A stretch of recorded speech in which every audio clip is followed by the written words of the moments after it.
Pertama-tama kami sampaikan selamat pagi buat kita semua yang ada di studio dan juga buat jemaat Tuhan yang mengikuti ibadah live ini di rumah. Shalom semuanya. Shalom Bapak Ibu kekasih dalam Kristus Yesus. Hari ini kita akan dengar firman Tuhan dari kitab 1 Tesalonika pasal 5 ayat 1 sampai dengan 11. Saya akan baca untuk kita semuanya, termasuk yang ada di rumah. Berjaga-jaga. 1 Tesalonika 5 1 sampai dengan 11. Tetapi tentang zaman dan masa, saudara-saudara, tidak perlu dituliskan kepadamu, karena kamu sendiri tahu benar-benar bahwa hari Tuhan datang seperti pencuri pada malam. Apabila mereka mengatakan semua damai dan aman, maka tiba-tiba mereka ditimpa oleh kebinasaan. Seperti seorang perempuan yang hamil ditimpa oleh sakit bersalin, mereka pasti tidak akan luput. Tetapi kamu saudara-saudara, kamu tidak hidup di dalam kegelapan, sehingga hari itu tiba-tiba mendatangi kamu seperti pencuri. Karena kamu semua adalah anak-anak terang dan anak-anak siang. Kita bukanlah orang-orang malam atau orang kegelapan. Sebab itu baiklah jangan kita tidur seperti orang lain, tetapi berjaga-jaga dan sadar. Sebab mereka yang tidur waktu malam, dan mereka yang mabuk waktu malam. Tetapi kita yang adalah orang-orang siang, baiklah kita sadar, berbaju jirahkan iman dan kasih, dan berketopongkan pengharapan keselamatan. Karena Allah tidak menetapkan kita untuk ditimpa murka, tetapi untuk beroleh keselamatan oleh Yesus Kristus Tuhan kita, yang sudah mati untuk kita, supaya entah kita berjaga-jaga, entah kita tidur, kita hidup bersama-sama dengan Dia. Karena itu nasihatilah seorang akan yang lain, dan saling membangunlah kamu seperti yang memang kamu lakukan. Demikian Bapak Ibu kekasih dalam Kristus Yesus, pembacaan firman Tuhan pada pagi hari ini dengan tema khotbah hari ini, berjaga-jagalah menyambut kedatangan Tuhan.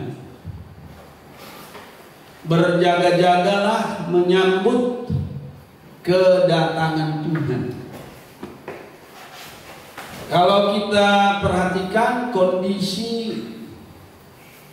dunia saat ini, ya, kita merasakan bahwa kedatangan Tuhan tidak akan lama lagi, ya. Kedatangan Yesus Kristus yang kedua kali dinantikan oleh setiap orang percaya, sebab kedatangannya membawa berkat yang telah dijanjikan, yang membuat kita orang-orang percaya bersukacita.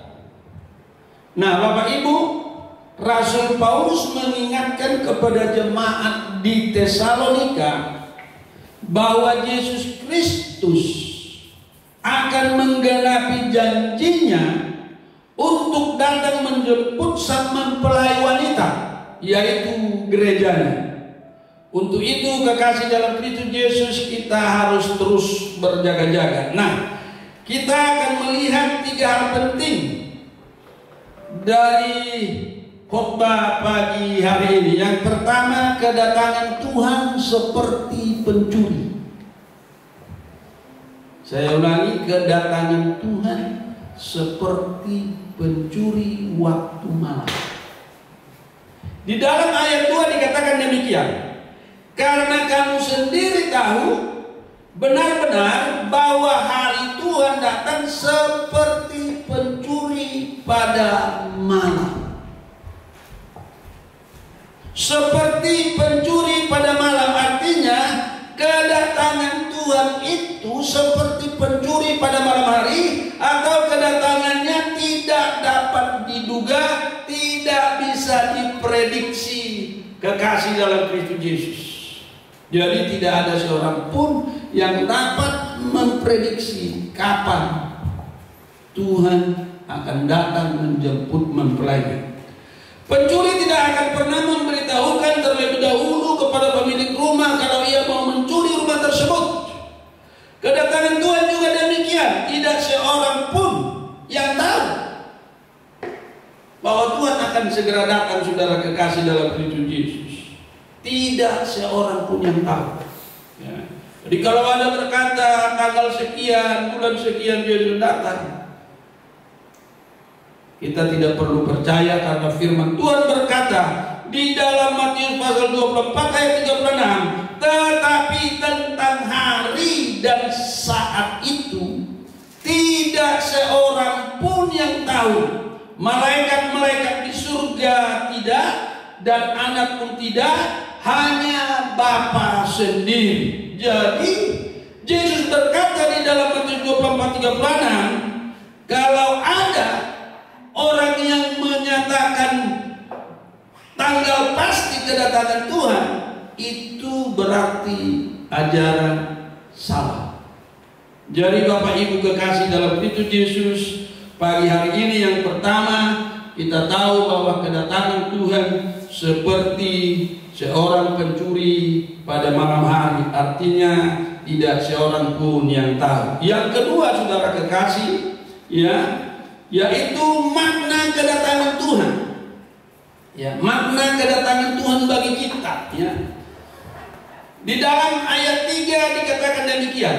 Apabila mereka mengatakan semua damai dan aman, maka tiba-tiba mereka ditimpa oleh kebinasaan, seperti seorang perempuan yang hamil ditimpa oleh sakit bersalin. Mereka pasti tidak akan luput.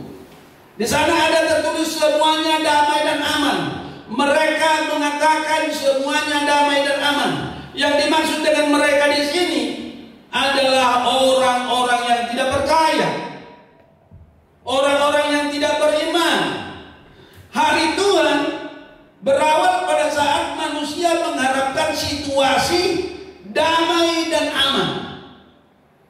Jadi kalau sudah ada berita mengatakan damai dan aman, semua beres, semua aman, tidak ada masalah, itu bertanda kedatangan Tuhan kali yang kedua. Karena dikatakan semua mengharapkan damai dan aman. Dan kalau itu Bapak Ibu kekasih dalam Kristus terjadi, maka dikatakan seperti seorang perempuan yang hamil ditimpa oleh sakit bersalin. Nah, pengertian dari ayat ini saudara-saudara, yang dimaksud Paulus bukan rasa sakitnya, melainkan sifat mendadak dan tanpa belas kasihan dari hari tersebut. Begitu sakit seperti orang bersalin timbul saudara-saudara, orang tidak bisa lolos darinya. Paulus katakan mereka pasti tidak akan luput. Mereka pasti tidak akan luput. Tetapi Bapak Ibu kekasih dalam Kristus, di pihak lain kedatangan Tuhan bagi kita yaitu merupakan hal yang sangat dinanti-nantikan. Hari itu adalah hari di mana kita anak-anak Tuhan diangkat bersama-sama dalam awan menyongsong Tuhan di angkasa. Bagi orang dunia, Yesus datang bagaikan pencuri, tetapi bagi kita maknanya sangat jelas bahwa Yesus datang untuk mengangkat kita, membawa kita bertemu di angkasa, seperti di dalam 1 Tesalonika pasal 4 ayat 17. Tidak usah kita baca, saudara kekasih dalam Kristus Yesus.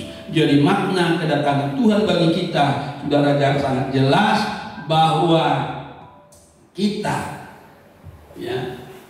yang terus berjaga-jaga kita diangkat bersama dengan Tuhan kita. Yang ketiga, yang terakhir, saudara kekasih dalam Kristus Yesus, persiapkan diri untuk menyambutnya.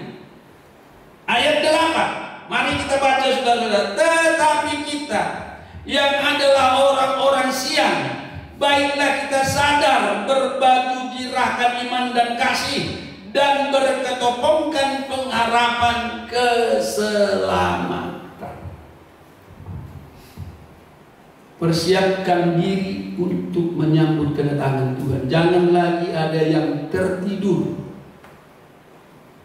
Situasi, kondisi sekarang jemaat Tuhan, saya ingatkan, jangan lagi ada yang tertidur. Persiapkan diri dengan baik. Dikatakan oleh Rasul Paulus seperti di dalam ayat 8 ini, baiklah kita sadar. Di sana dikatakan baiklah kita sadar, artinya kedatangan Tuhan seperti pencuri, tidak ada seorang pun yang tahu kapan waktunya. Oleh karena itu, kita sebagai orang percaya, kita sebagai orang beriman, kita harus terus berjaga-jaga, tidak tertidur seperti yang disebut di dalam ayat 6, saudara kekasih dalam Kristus Yesus. Jadi kita berjaga-jaga, kita harus sadar dan waspada. Katakan amin.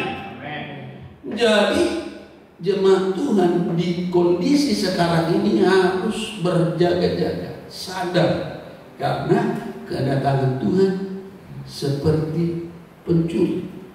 Nah, untuk menangkal serangan si jahat, untuk menangkal serangan iblis, kita perlu memperlengkapi diri dengan peralatan perang. Katakan peralatan perang.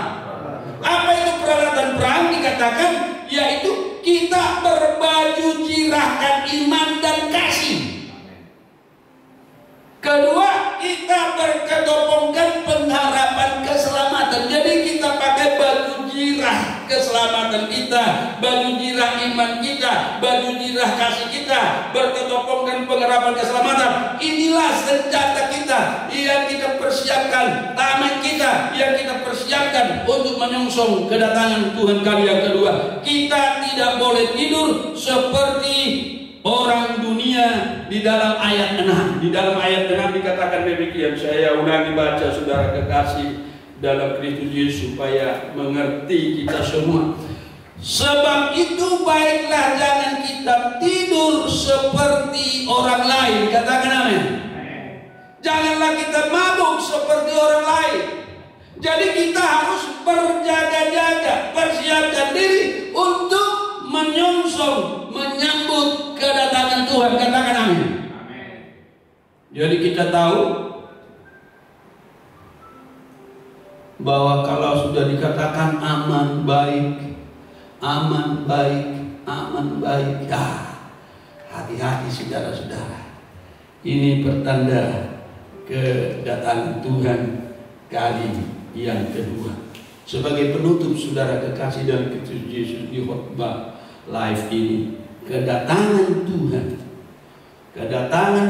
yang kedua kali sangat dinanti-nantikan oleh semua orang percaya karena membawa sukacita kepada kita. Katakan amin. Jadi kedatangan Tuhan bagi orang dunia adalah sebagai pencuri dan membawa mereka ke dalam kebinasaan. Tetapi kedatangan Tuhan kepada kita orang percaya adalah membawa sukacita. Katakan sukacita. Seperti ayat penutup di dalam ayat kunci pada pagi hari ini, kita buka Wahyu 19 ayat 6 sampai 7. Demikian firman Tuhan. Wahyu 19 ayat 6 sampai 7. Lalu aku mendengar seperti suara himpunan besar orang banyak, seperti desau air bah, dan seperti deru guru yang hebat. Katanya, haleluya, karena Tuhan Allah kita yang maha kuasa telah menjadi raja. Marilah kita bersukacita dan bersorak-sorai dan memuliakan Dia, karena hari perkawinan anak domba telah tiba dan pengantinnya telah siap sedia. Jadi kedatangan Tuhan itu, saudara kekasih, kita orang-orang benar menjadi bersukacita dan bersorak-sorai. Amin. Kita berdoa, saudara kekasih. Terima kasih buat firman-Mu yang singkat di ibadah live streaming ini, Tuhan. Baik jemaat-Mu yang ada di studio, yang ada di rumah, dimanapun mereka berada, yang ikut ibadah live ini, biarlah firman-Mu yang singkat ini memotivasi kami untuk kami terus berjaga-jaga, mempersiapkan diri, menanti, menyongsong kedatangan Tuhan kali yang kedua. Kami tahu tanda-tanda zaman bahwa kedatangan-Mu sudah tidak lama lagi. Inilah kami, Tuhan. Kami bersyukur atas firman-Mu yang singkat pagi hari ini, mengajar kami untuk kami mengerti, dan kami tidak akan tertidur. Kami akan terus berjaga-jaga menanti kedatangan Tuhan kali yang kedua. Terima kasih Tuhan, memberkati semua jemaat-Mu. Di dalam nama Tuhan Yesus kami sudah berdoa dan mengucap syukur. Haleluya. Amin. Saya kembalikan kepada